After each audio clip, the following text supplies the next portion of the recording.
নমস্কার, আরডি রান্নাঘরে আপনাদের সকলকে স্বাগত। আজকে আমরা করব মোরলা মাছ ঝাল। এখানে মাছগুলো দেখুন ভালো করে ধুয়ে নেওয়া হয়েছে। স্বাদ মতো নুন, হলুদ এবং জিরের গুঁড়ো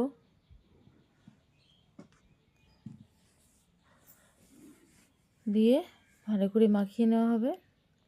এখানে যা যা উপকরণ লাগবে, টমেটো, কাঁচা লঙ্কা, আদা এগুলো পেস্ট করে নিয়েছি এবং ধনে গুঁড়ো দিয়ে কাঁচা লঙ্কা আদা পেস্ট দিয়ে এবং কাঁচা সর্ষের তেল দিয়ে ভালো করে মাখিয়ে নেব। মাখিয়ে নেওয়ার পরে এবং বেগুন কুচি দেওয়া হয়েছে এখানে কিছু ছোটো ছোটো করে কাটা, দিয়ে একসঙ্গে মাখিয়ে নেব।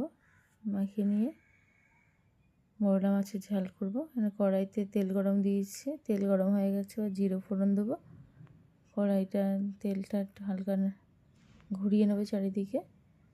নেওয়ার পরে ভালো করে মাছগুলো মেখে এখানে কড়াইতে দিয়ে দেওয়া হবে, দিয়ে এক ঢাকায় মাছগুলো হবে।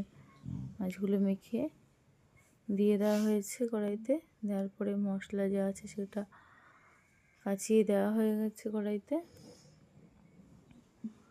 দেওয়ার পরে মশলার বাটি দেওয়া জল, সেই জলটা মাছের চারিদিকে ছড়িয়ে দেবো মাছের গায়ে। আর ঢাকনা দিয়ে ঢেকে দেওয়া হয়েছে। দেখুন এক ঢাকনায় 10 মিনিট পর তুলেছি। আর ভাজা জিরে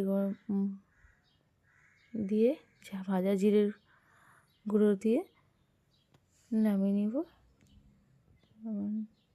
প্লেটে সার্ভ করা হচ্ছে। দেখুন, ভালো লাগলে ভিডিওটি লাইক, কমেন্ট, শেয়ার করতে ভুলবেন না।